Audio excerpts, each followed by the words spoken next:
Thank you so much. I want to say, first of all, you look so beautiful. I mean it. This is my first time seeing you meeting you in person, seeing all the picture and video. Thank you. I hope I can look as beautiful as you are. Don't talk about how old, though. Don't talk about how old. It's just a number. I feel conflicted in my marriage. Before you go further, let's just say that it's enough to say, I feel conflicted. We're happy to talk about the subject, but that conflicting feeling is 2 points of view.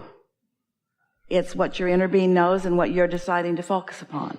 If you can get that into focus, then everything else is faster. So let's talk about it. My desire is to have a loving and intact family for me, for my husband, and for my 2 daughters. But my husband decided to move out for his mistress about 9 months ago. The mistress happened to be a divorce lawyer, so she pushed him into a legal action. He just served me with 6 subpoenas. I would like to rebuild our intact family for the well-being of my family members and also for my values. But I am somewhat in pain. But the pain is getting less and less thanks to you. So I'm wondering, does the universe have something else for me? Big time.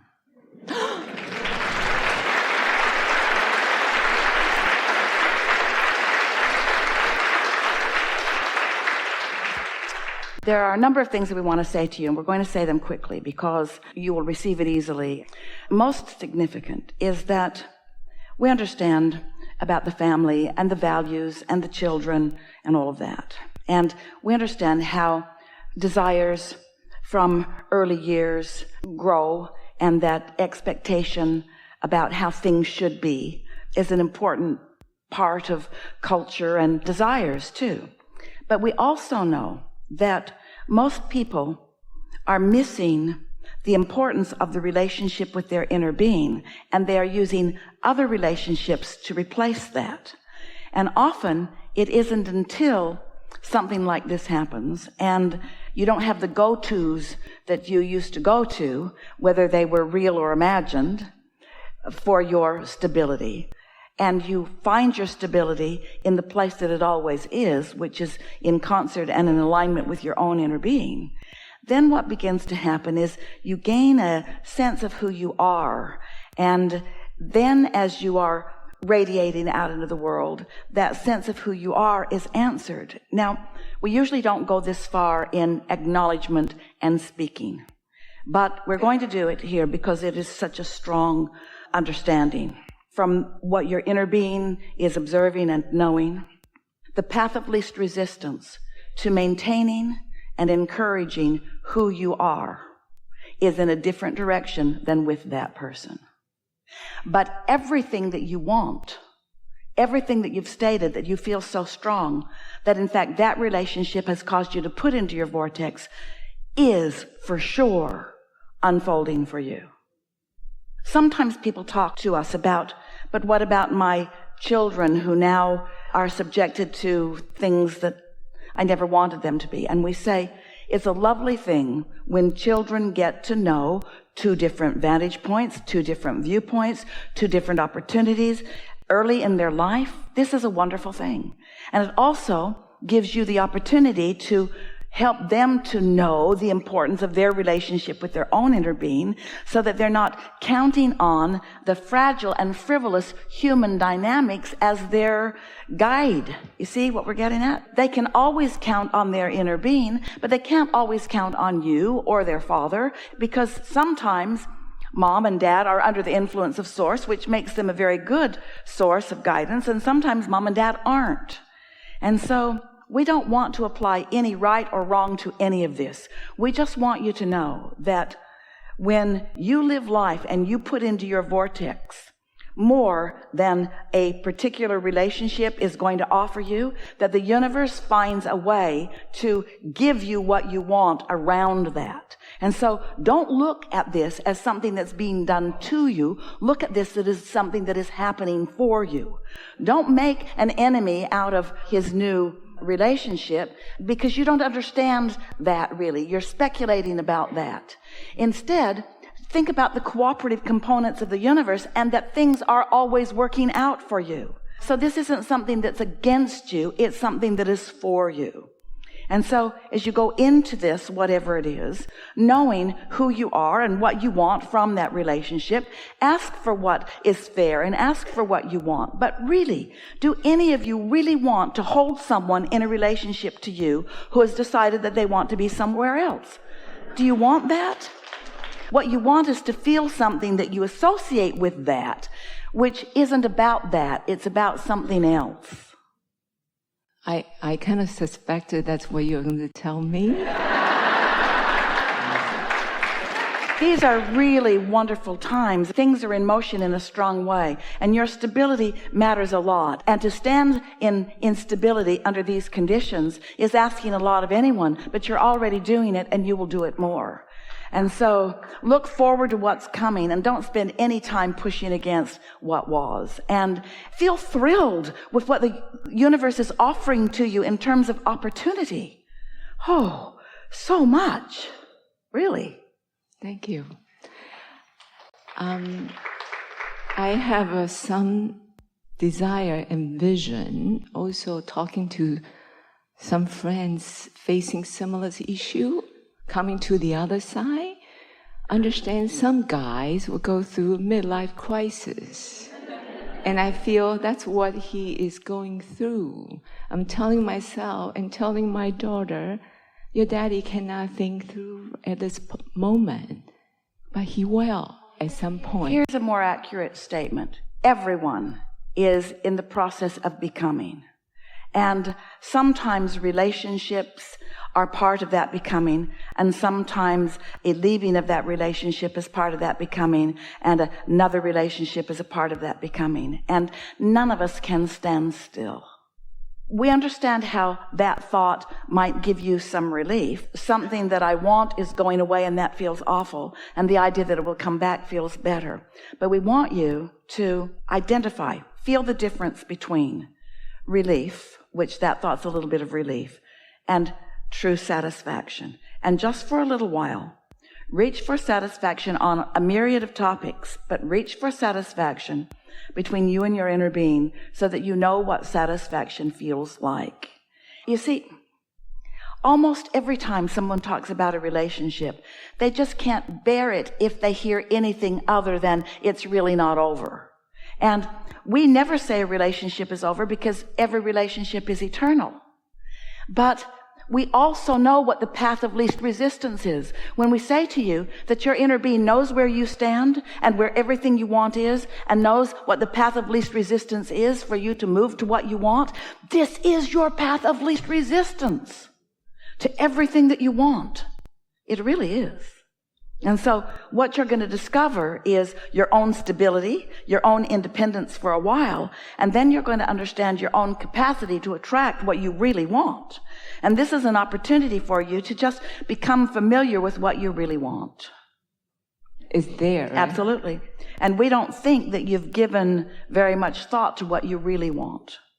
We think you've been following in the footsteps of what somebody else wants, and that's part of the reason that you feel a little wobbly here. This is your opportunity to define who you are and what you want. And the universe is so eager to flesh it out for you. Thank you. Following the path of least resistance, I get it. I have a 13-year-old daughter. What if one time, or at some point, a 15-year-old boy is saying, let's follow the path of least resistance, have some fun. As a mother, what do I tell her? Well, especially, I was ready to buy 3 books of Sarah's series. If she asks you that today, I want to be prepared for it before she asks me. But we have a very clever way of explaining this. If she asks you that today, tell her you can't give her the answer because you don't understand the path of least resistance. Because your question indicates that you don't understand what we mean by the path of least resistance. So now we're going to explain to you what we mean by the path of least resistance, and then you'll be prepared to know what to do. And the path of least resistance is being under the influence of Source and feeling with great clarity which way to go. That's the path of least resistance. So first, you've got to yourself understand when you're under the influence of your own inner being and when you're under the influence of your anger about something. And once you've isolated what being under the influence really is, then you can demonstrate it through your example, because you can't demonstrate it through words. Demonstrate it through your example, that what it is like when you're tuned in and what you're like when you're not, and how eager you are to be tuned in and what you do about it when you're not. Let your children see that you care about satisfaction and that you always lean that way. Let them watch you live in grace and stability and confidence and clarity and love, even under difficult situations. Let them understand what true alignment is. And then you can help them understand that you're following the path of, we want to define, path of least resistance is also the path of most allowance. And the path of most allowance is alignment with Source. So, of course, you don't want your children to be out with a bunch of rowdy people who want to do something and it sounds like fun and off they go. You want them to be stable in understanding who they are. You want them to have already identified and isolated within themselves what it feels like to be in alignment. You want them to have their true guidance within them. That's everything that we've been talking with you about since you've been here in this chair. You want to know, and you want them to know, what it feels like when you are tuned into that Source energy, because then your thoughts come easily to you and you don't feel conflicted about what to do. The most disempowering moment in time that anyone lives is when you can't make up your mind about something, when you're conflicted or confused about something. That is so disempowering.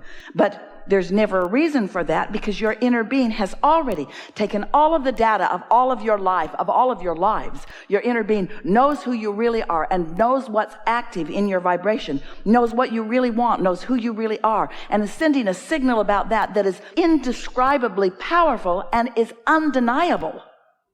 And the only reason that anybody denies it is because they haven't practiced tuning themselves to what it is, so they don't know what it feels like. You want to teach your 13-year-old, 14-year-old, 15-year-old, 16-year-old, anyone who comes to you, you want to teach through the clarity of your example what it feels like to be under the influence of Source. And what it feels like is confidence and love. And what it looks like is kindness and ease and power and clarity. It doesn't look like hate, and it doesn't look like insecurity, and it doesn't sound like it either, you see. And so once you give them that stability because you've got it, once you demonstrate it to them, then they'll know what to do, you see. You can't follow them around and give them rules. You can't give them rules to guide their behavior. It's such a wonderful thing. Most physical beings want to take the world as it exists, and they aren't talking like we are about being vibrational beings who are turning thoughts to things. Most people are looking at the things that have already turned out. They think that's reality. The relationships are the manifestations. The car in the garage is the manifestation. The money in the bank is the manifestation. So they want to just take those kinds of manifestations and sort them into piles. And so they say, all right, there's the Democratic pile and the Republican pile, and there's the white pile and the black pile and the female pile and the male pile and the straight pile and the gay pile. There's all these piles. And then they want to judge the piles from their framework of, I'm in the right pile and therefore you must be in the wrong pile. And you can imagine how many piles there are. There's the teenager pile and their parents' pile. There's the employer pile and the employee pile. Lots of different people in lots of different piles with lots of different opinions about the same thing. We want to take all those piles and mix them all up. And then we want to sort them into two piles. Under the influence of Source right now or not.